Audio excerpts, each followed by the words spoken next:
You feel this nervousness on the phone there? Sir, I've been trying to make an urgent phone call up there. Well, I don't think it's something I want to do on an overseas phone. You gotta make some phone calls. Hang up the phone. Prank caller. Prank caller. Ladies and gentlemen, welcome once again to Packernet After Dark. This is the call-in show of the Packernet Podcast Network. If you'd like to call in, if you'd like to participate in the show, please feel free to do so. The phone number here is 608-501-0718. New callers go directly to the front of the line. It doesn't look like we have any new callers today. We did have the Wicks news, but we'll just get to it when we get to it. So we'll stick with the normal order. Nico from Idaho. So I'm listening into the After Dark this morning, and Andy stuck in Kansas. Yeah. Really vocalized what I tried to say last time when I talked about Joe Thomas, although I just called him a big dumb idiot, and he really broke it down and intelligently said what I wanted to say. We all have our strengths. But I just was too stuck on him being a big dumb idiot. So thank you, Andy, for being the smart part of me, and appreciate you. That's what I like about the show. Everybody's got a different perspective. A lot of times, like, you try to say something and maybe it doesn't come out right because it's a live phone call, so I can't stop and edit it. You have to go with it. And then someone calls and says what I meant to say, but with less anger and less, childish names. So good job, Andy, making me a better person. Peace out. Yeah, I have the benefit of a pause button, which I use a lot.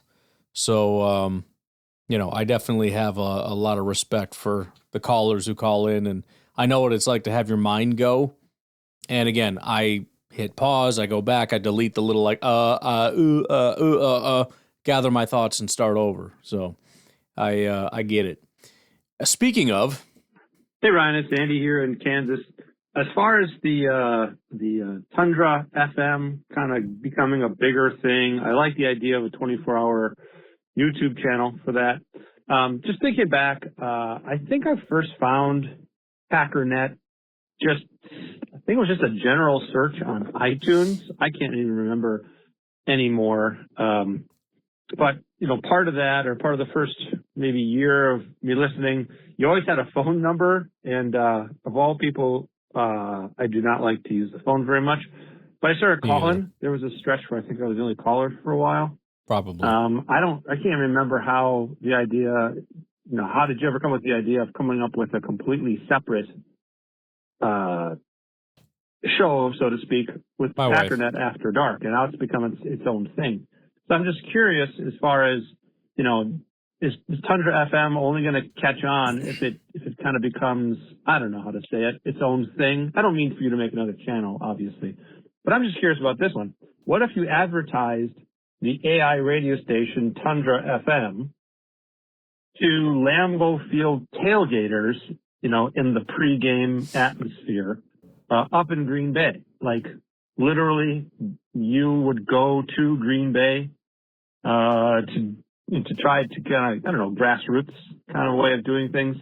For example, you could go try to get official permission from the Packers to have them put it on their, if they have some sort of speaker system that plays out into the parking lot, might be a way to do that. What if you just put up yard signs around the stadium, so when people were pulling in, they'd be like, Tundra FM, what is that? A Packers radio station? I got to check that out. Because they have hours and hours of eating, and drinking before the game. Right. What if you went around and handed out business cards to tailgaters themselves?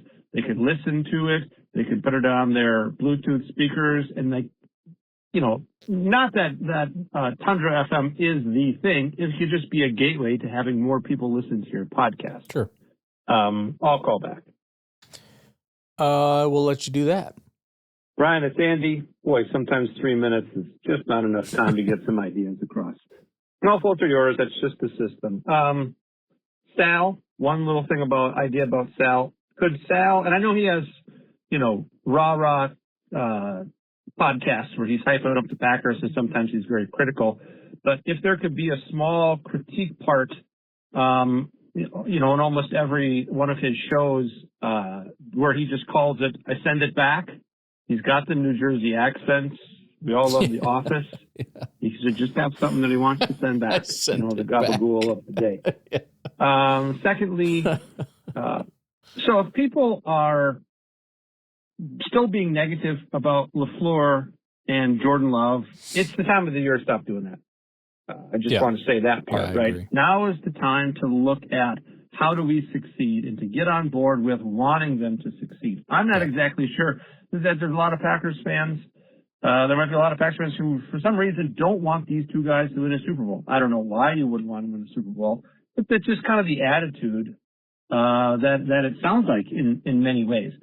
Maybe they do, and maybe it comes out as, yeah, but I want them to change, right? I want them to win, but I first want them to change. Okay, then, if the onus for success is put on to LaFleur and to Love to win, but first you have to change to win, then we have to acknowledge that we ourselves as fans have also over the years changed as well. And here's a specific example. Once again, I'm going to go back to the 90s. 1994, we ended our season losing 35-9 against Dallas. And who did we hate after the game? We hated Dallas. We hated Dallas. We lost them in 93, 94, 95, and we couldn't stand Dallas. Mm-hmm. We just wanted to see them lose. We wanted to see them go down. Okay?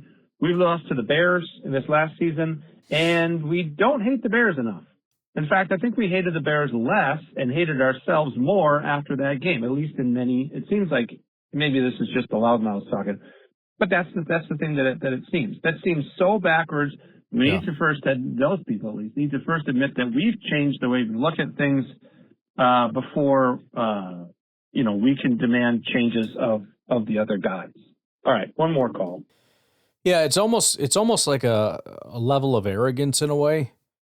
It doesn't have to be, but it seems to me, at least it's when I remember the 90s, and I was young or whatever, so I probably don't remember perfectly. Plus, we're not dealing with social media. This is kind of just the way I felt, I guess, or whatever. But, Dallas was a respect. I mean, we all respected Dallas. We were all scared of Dallas. Dallas was a dominant force in football. And when we lost, it was, because they're freaking good, and it's screw this team. I'm sick of this team. They're always winning all the time.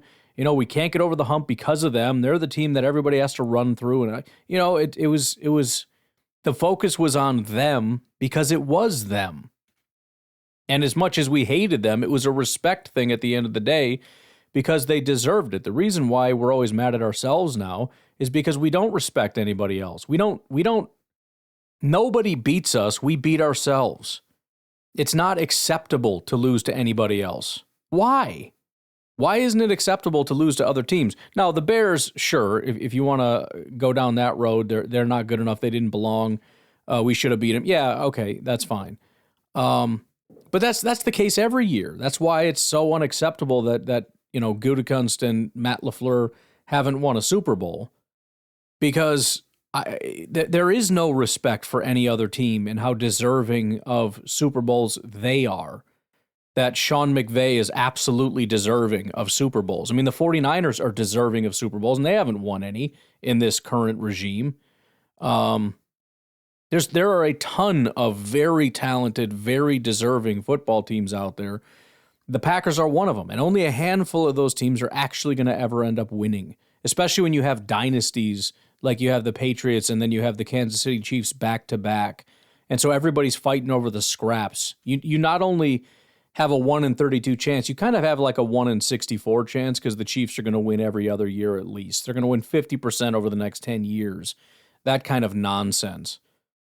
So, yeah, I mean, there is sort of this entitled arrogance of we are the ones that should win the Super Bowl. And if we don't, it's not because of anybody else. It's because you are inept. You have failed to give us what we are deserving of. It's kind of, it is sort of just an arrogance. And I think it comes from 30 years of success, 2 Super Bowls, 2 Hall of Fame quarterbacks. It'll do that to you.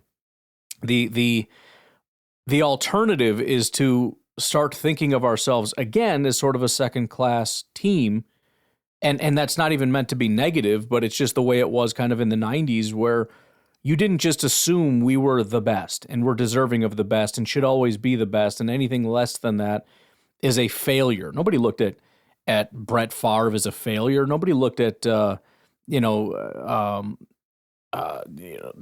organization, coach, the GM, Reggie White, and all these different things. Nobody was. I shouldn't say nobody. I don't know, but there wasn't this general vibe of like this team is broken and it sucks and it needs to be blown up. The team is freaking awesome, but you have all these other awesome teams. You got the 49ers. You've got even the Lions. I know were tough with Barry Sanders and all that. Like there were always these things that were tough when you got to the postseason because they're just so freaking good. So, and as far as the Tundra FM, I mean, it's a great thought that could go in a bunch of different directions for sure. The tailgate thing I think is awesome. That would work especially well for like a 24-hour YouTube stream. It would be the easiest to have people just check out, like, hey, click this link and it takes you to YouTube. And what do you know? There's just Packers music blasting. I think that could be pretty cool.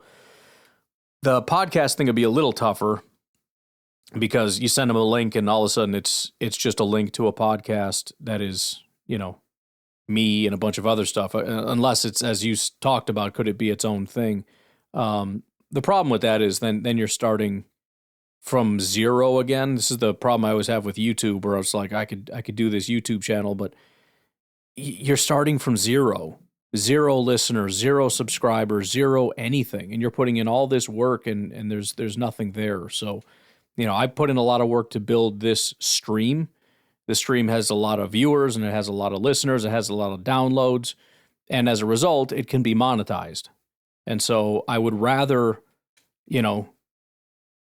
put it here where, I get paid for my work, as opposed to starting from ground zero with everything that I try as a venture. Am I willing to put in 3 years of work on this little side thing to see if it ends up becoming its own thing on its own? And if it does, cool, but no thanks. I'm good on that. So that's kind of just, I guess, the complication with a lot of that stuff is the cost benefit of doing anything else is tough. So everything's going to pretty much stay where it is. All right, one more from Andy. Brian, it's Andy, following up the concept of, do we want Jordan Love and LaFleur to actually win a Super Bowl? Well, if you listen to some people, it doesn't even seem like they do. But let's pretend that we do, and they do too. Okay, I think that would create a kind of interesting sort of change of perspective. Winning a Super Bowl seems to be the ticket for lasting forgiveness. And what I mean by that is I've made comments online where, so-and-so who won a Super Bowl in the past isn't very good anymore, and I'll say something like that, and a lot of comments are, well, they won the Super Bowl, so, right. They have like a longer leash. That doesn't really make any sense. No, so, okay, I can understand how people think that makes sense, but it doesn't. It doesn't. All right. So I think that really needs to be, everybody should be on board with them winning so that we can forgive them going forward when they eventually become bad after a long period of time, right? Rodgers was looked at that way. Well, we won early and then we couldn't win down the stretch, so I'm sick and tired of that guy. Let's go back to Brett Favre. Boy, we forgave that guy a lot. And I'm not critical of that. I just wish we had the same kind of view for, Rodgers and Love. Jordan Love's playoff statistics for the one game this past year, 52% completion percentage, not great. 323 yards, 4 touchdowns. Okay, I take that over Sam Darnold's stats in the Super Bowl, which they won. It's very timely that you're saying this because in fact, I have it sitting right here. Let me just play some of this. It's such a stupid, mindless, and this is the kind of garbage content that's out there in the world. This is Coach Yak posted this. I don't know if this is his nonsense or what, but let me just play. I don't know how long before it gets into it, but just listen to how stupid for anytime you get a group of like 4 or 5 guys with backwards ball caps on sitting in a basement with microphones, you're going to hear the dumbest bull crap in your freaking life. Name one quarterback better than Brock Purdy. I can name 5. Can name 7. Can name 8. Can name 10. Can name 12. Ooh, I'm already out of this. I'll do 13. Don't get disrespectful now. Don't do this. That's where I'm drawing the line, though. I'm not going anymore. Yeah. I'm out on that. Floor is yours. Here we go. Dak Prescott, Patrick Mahomes, Josh Allen, Lamar Jackson, Matthew Stafford, Joe Burrow, Drake May, Justin Herbert, Jaden Daniels, Jordan Love. Maybe not. No, not giving you that one. What's Brock Purdy better at? He's more accurate. He's a better processor. He's better pre-snap. He is a playoff winner. Better at everything. He's better. It seems that way. Except his height. He's not taller than He's actually better at improvising, too. No, he's definitely better at improvising. Everything. Jordan Love's pretty accurate. Low He key, definitely I has feel a better the only arm. thing Brock's better at is the improvising. What does Brock Purdy do that he's better pre-snap? He's easily he might be the best quarterback post-snap at processing. He doesn't have the arm strength of a lot of these guys. He said, what does Brock Purdy do better pre-snap? And his answer was, he might be the best quarterback post-snap. And also, he's just not. The best quarterback post says he's just the best quarterback. He's just the best quarterback. After the ball snaps, he's the best. Before the ball snaps and after. We'll come back. Come back. He's better than Jordan Love, bro. He made a fucking Super Bowl. What are we doing? Jordan Love has done nothing. Jordan Love He's a doesn't great play for team. Kyle Shanahan. Jalen Hurts. Love Hurt. Okay, did you excuse the swear? But this is the level of stupidity. He went to a Super Bowl. What are we talking about? First of all, Jordan has won a playoff game, so the idea that he has not is incorrect. He absolutely has.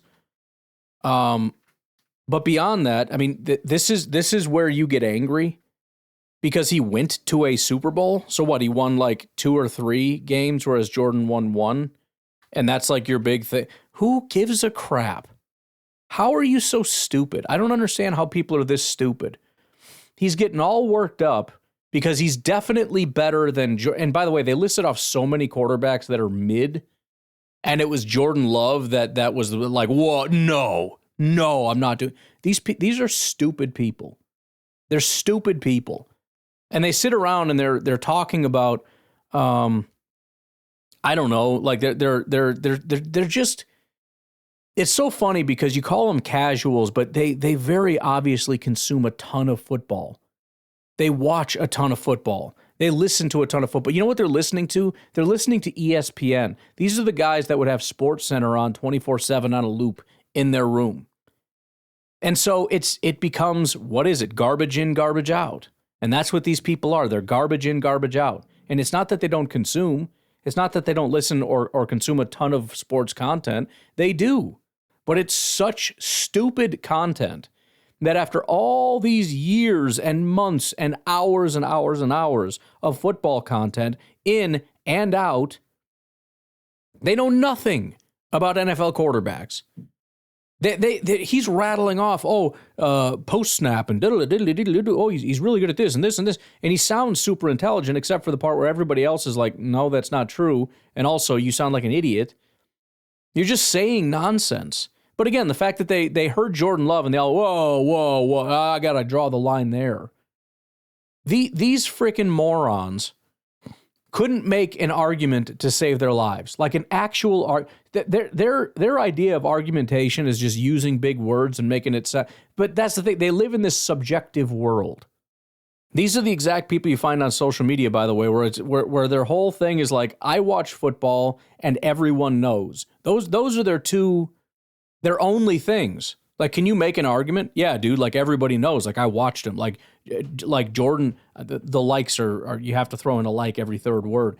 Like Jordan is like not even accurate. Like Brock is way more accurate, and like Jordan is like he doesn't like process well, and like he doesn't do. He's like there's nothing special. Like this is what you get from these people.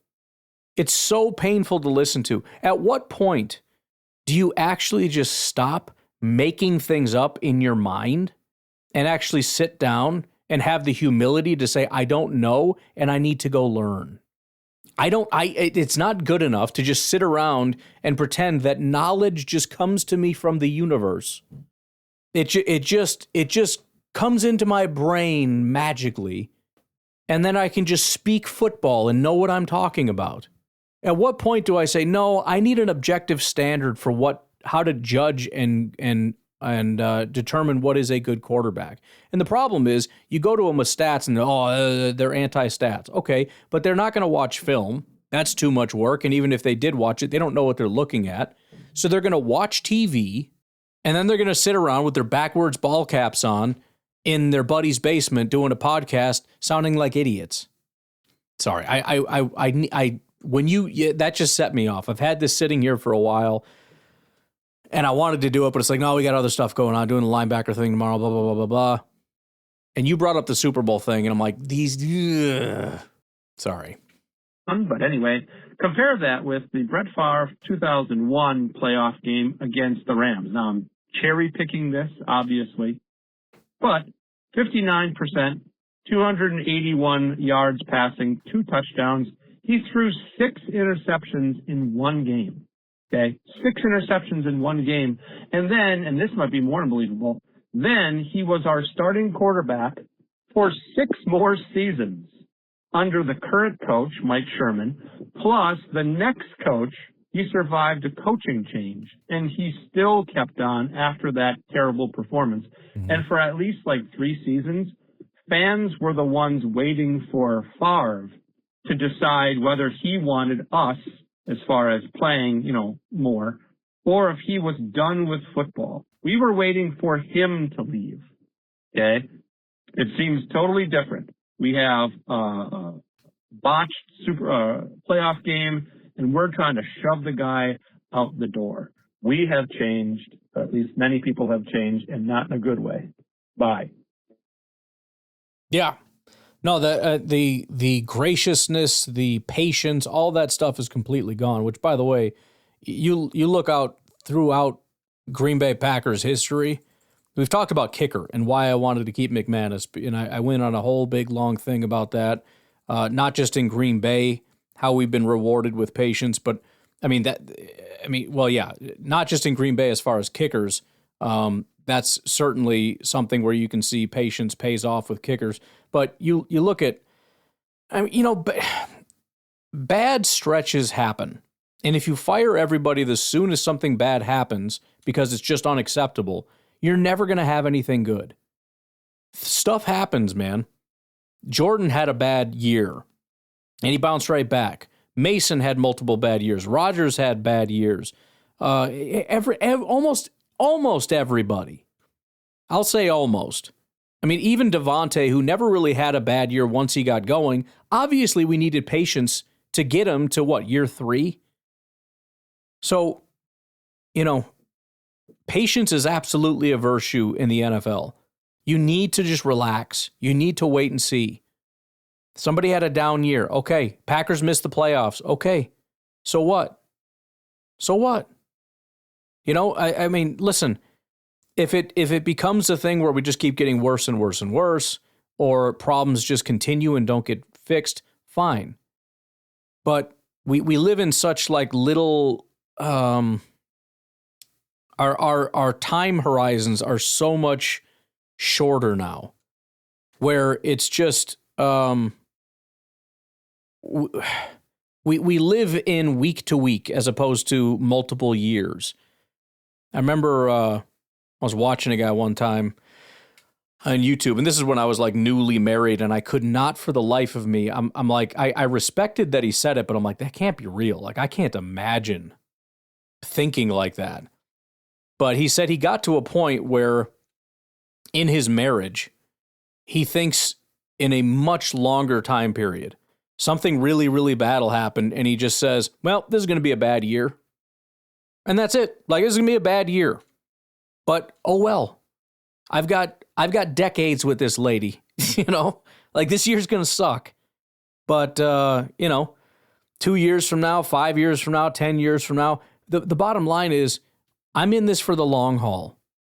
And I'm not going to just bail at the first sign of trouble. We're married. And it's not obviously the same with football. I mean, there are a little bit more open to divorce when it comes to marriage, or when it comes to football than marriage. I said that wrong. Whoops. But there is something similar there where there needs to be some level of grace and patience with these things. let's just give it some time. Let's work through this. Let's be patient. We need to start thinking in much longer terms of it's going to be a bad year. It might be a rough couple of years. You know, we're on a 3-year time horizon. I'm not talking about the Packers specifically, but you know, you got to think in those terms sometimes. And I just don't think as Packer fans we're ever able to do that. We're never able to think beyond, I mean, this week, much less this year. I mean, God forbid if we were in any kind of a rebuild where we said this year is not our year, you know, we're trying to build toward 27 or 28. I don't think we could handle that. I don't think the fan base could tolerate that. I mean, and maybe if we said we're full on tanking, then maybe you get some fans on board. But you know, you got to promise them some top 5 draft picks, and you probably got to promise them that you're going to fire the whole coaching staff and the GM and everybody else. Like you got to full on offer up some serious blood. But yeah, I don't think that we can really handle that as a fan base. Just a thought. We'll take a break. We'll be right back.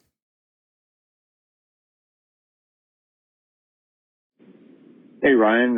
This is Garrett from Southern Illinois. Yo. I wanted to chime in on the topic that Andy from Kansas brought up in the last episode regarding, you know, the injuries.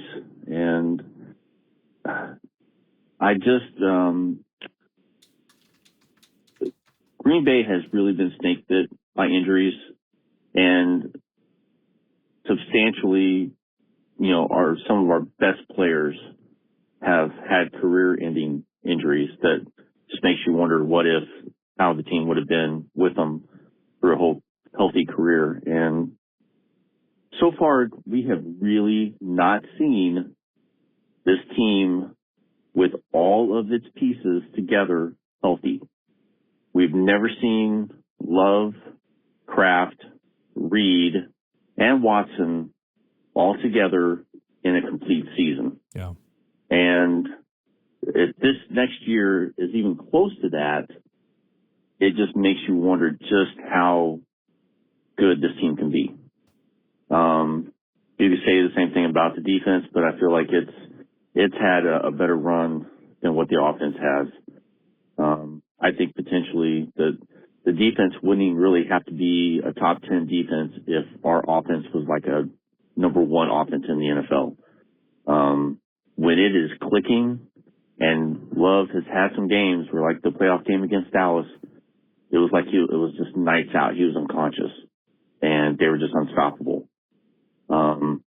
That's what I think. If everybody is healthy, that's what this offense could really look like this upcoming season. Unfortunately, you know, the defense is going to be starting out without Parsons for who knows how long. But if the offense can just blow people out, I know you said, like, just win, baby. You know, it doesn't matter if they just win by 1 point.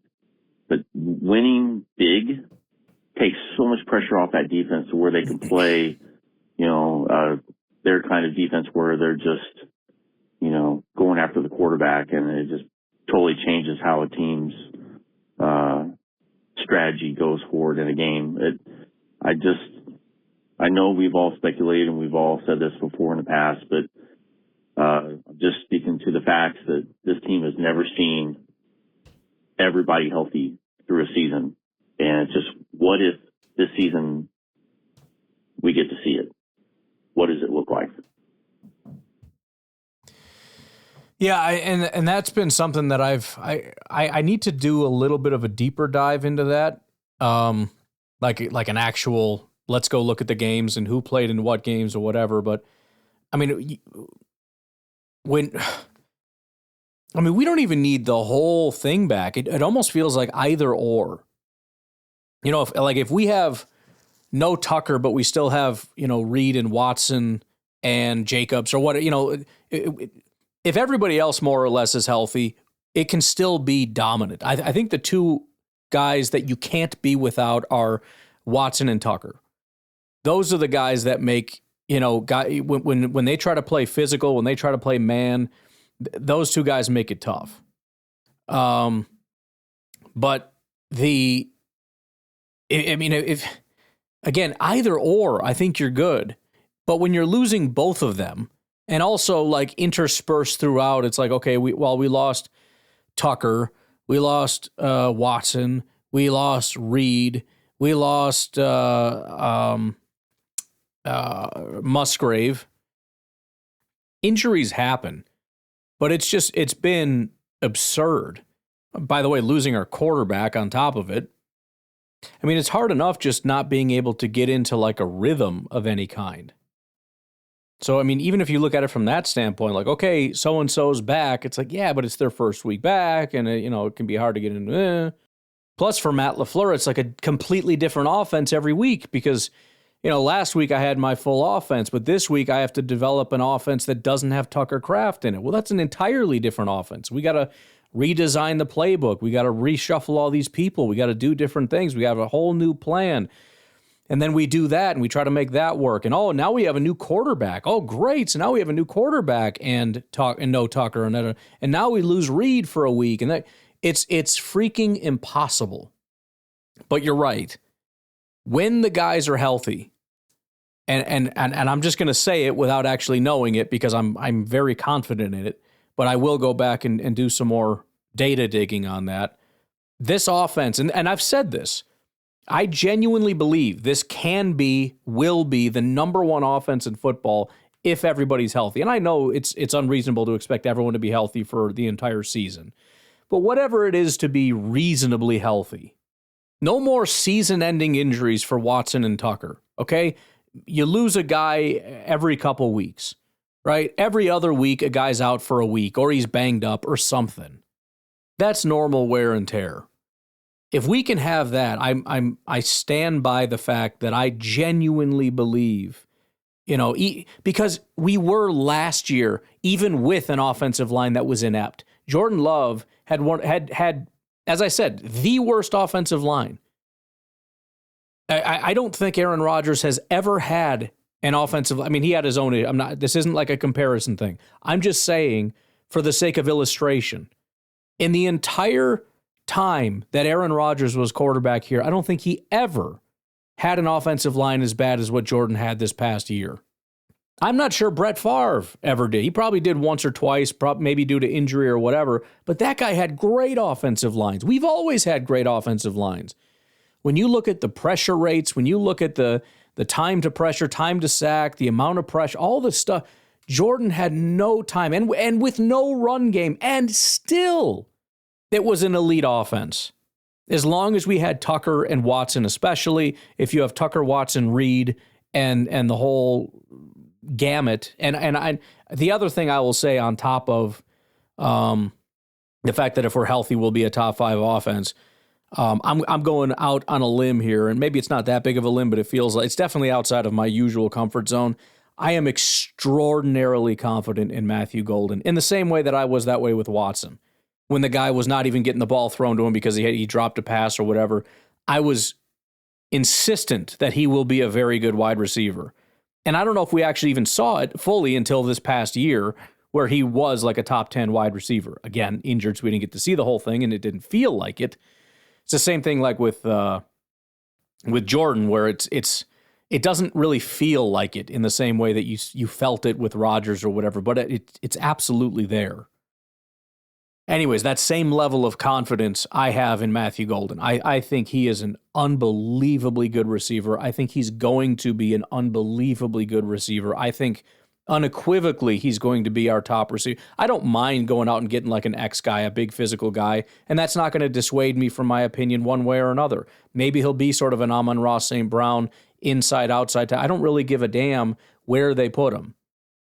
I'm just telling you that he is the best receiver I've seen since Devontae Adams on this team, as far as how natural he looks as a wide receiver, how smooth he looks, his hands, his body control. He makes football look so unbelievably easy. He just didn't get the ball thrown to him. And now we just dumped 2 of our receivers. There is no other option. It's year 2. He's got to get in the lab with Jordan Love a little bit. It's going to happen. I'm excited for the breakout of Savion. When we went back and looked at after the draft, I went and watched Savion Williams. It was kind of similar to Reed, where I watched it and thought, holy crap.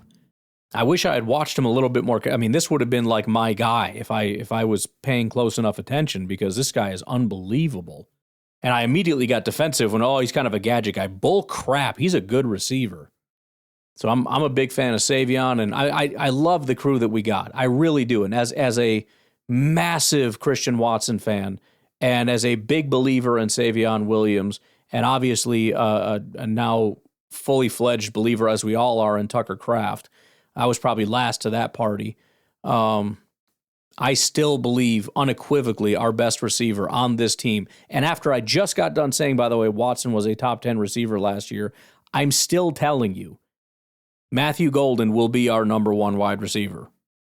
That's dependent on a lot of things. I mean, at the very least, I'll say I think he should be our number one, and I think he will demonstrate that, and I think he's going to be an absolute freaking beast, pending whatever nonsense. Anywho, let's take a break. We'll get back with Garrett's second call.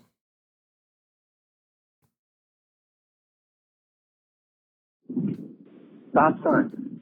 Freaking moron. Hello? Hey, so the Tundra FM, Ryan, Mm-hmm. I am a big fan of this because when you start doing the AI songs, I was like, man, you got to make a library for us to just click on and just go back and listen to it whenever. And this is way better. So to kind of echo what 1265, trying to guess who Brick Lombardi sounds like, kind of sounds like John Tesh to me from E.T. So that's my guess. So I think you try to make it sound after. So John Tesh. It's not, but let me look at this. Did you say from E.T.? Oh, Entertainment Tonight. Okay. I'm thinking the extraterrestrial movie. Let's see what it sounds like here. From our workplace files, if you're debating whether or not to accept a new job or sign a lease or adopt a puppy even, tackle the decision before noon. So the journal Cognition has found that online chess players, for example, they made slower but more accurate moves, meaning they made good decisions, in the morning. I think it's pretty close. Should I just play the voice? Here's a little snippet. The Magic 98.9. There you go. There's your snippet of the guy that whose voice I used. I couldn't think of a more radio-y voice than this voice. Hey, Ryan, it's Craig from Indiana. I haven't called Craig. in for a long time, but have been faithfully listening and appreciate your continued work in the off-season. I just listened to Tundra FM and wanted to comment on the double-digit nightmare and the, what was the one right after that? Minister of Defense. And I'm listening to the B.B. King song. Well, it's not B.B. King, but the blues about our self-sabotage. They were all awesome, man. Very good. Great stuff. Keep them coming. I don't know what kind of feedback you're getting from folks, but sometimes it's nice just to drive in the car and listen to some creative tunes. So just called in to say keep it up, and I appreciate you. All right. We'll talk soon. Bye. I appreciate it. Every time somebody says I got feedback on Tundra FM, I'm like, here it comes. Here comes the person that just wants to be like, I actually don't like it, which is fine, by the way. I think we are across the threshold where as many people can not like it as they want. It's not going anywhere. It's obviously struck a nerve, very positive nerve with a lot of people, which I appreciate, myself included. I genuinely enjoy it. I think the songs are fantastic. I really do. I mean, I don't say that to toot my own horn because I do 10% of the work as far as coming up with it. I mean, it's a matter of, 10% is a little bit unfair. Obviously, I mean, the actual creation of the music is 0% me. The input as far as like how I want it to sound and how I want the lyrics to come out is me, but the actual creation of the lyrics, the creation of the music, actually bringing it together. So many times I'm just freaking blown away. Sometimes it's just okay. It is what it is. But some of the songs, man, I don't know. It's like a few of the callers have called in and said you just listen to it on loop. I absolutely have had a song just listen, 10, 15, 20 times in a row, whether I'm, doing work around the house or working at the gym or whatever. just playing that thing over and over and over again. So it's been pretty cool, and I'm hopeful. Again, I gotta get a better system down. I never know what exactly to do because I don't know if this is going to be a thing for more than 5 seconds. But I'm going to have a better database together, so it's a little easy to search. But my hope, my far out vision would be that these songs become, I don't want to say like as known as Led Zeppelin because that's stupid, but to the point where the audience at least knows the songs by name and will call in and recommend them. That to me is like the epitome of like, hey, can you play this song? As opposed to, hey, what's that one song from 2017 about a guy that fell down or something? I get that that's all we have right now because I don't even know the names of the songs at this point. But my hope is we'll cycle through the songs and people will have their favorites and, the different genres. I had somebody recommend kind of a hair metal thing, which is, I don't think I did a shout out, unfortunately, I forgot, but we did do a new hair metal song that was based on his recommendation. I know we've had blues recommendations, different things like that. But even beyond that, as far as like that specific song, I love that song. Can you play that song for me? Kind of thing. Right now, I'm trying to go through and get the whole library. I'm trying to find songs that we haven't done yet. And by the time that's done, plus adding a new song to almost every single one is going to take a very long time. We're going to have a ton of songs by the time we start cycling back through. Not to mention, almost every one of these songs has a second version. Some of them are genuinely like, I didn't know which one to go with. So the version that you heard might not even be the best version. Cause it's like, I kind of just, for me, maybe I lean this one a little bit for this reason or that reason, but the other one is a freaking banger. So at some point, we'll cycle back through and it'll be sort of this is that song, but kind of version 2 kind of thing. Hey, 1265 fan. Howdy. So I'm listening to After Dark, and the best player available discussions come up once again. Mm-hmm. These discussions are really silly to me. Here's the question, and it's going to be different depending on who you talk to, and that's why it's all kind of dumb. What is the actual definition of best player available in relation to a football team? Sure. What is the definition of that?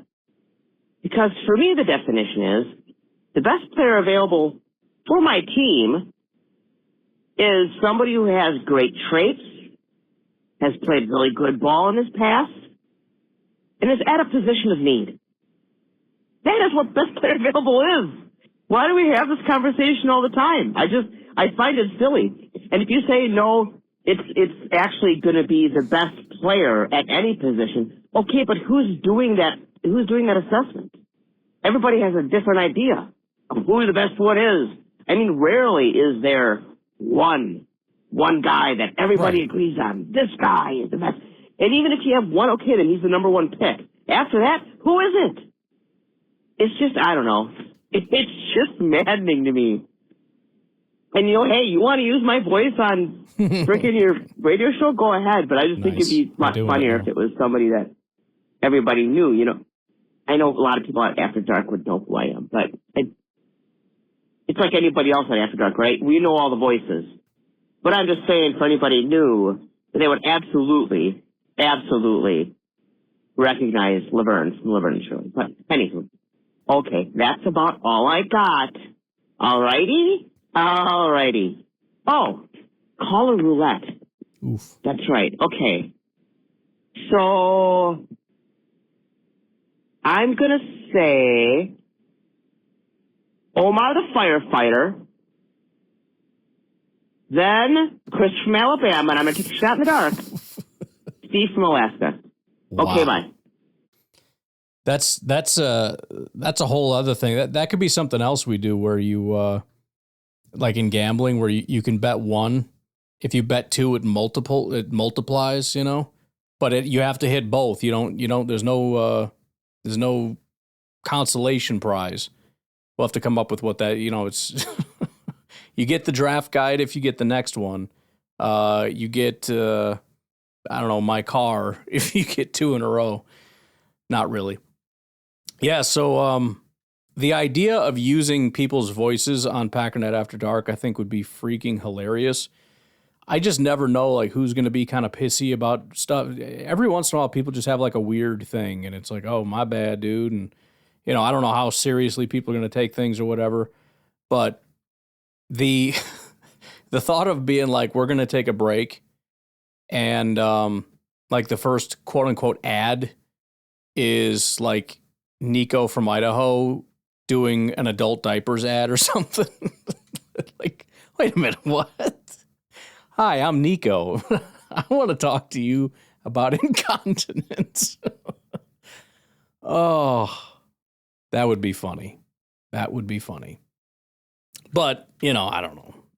Freaking people are weird.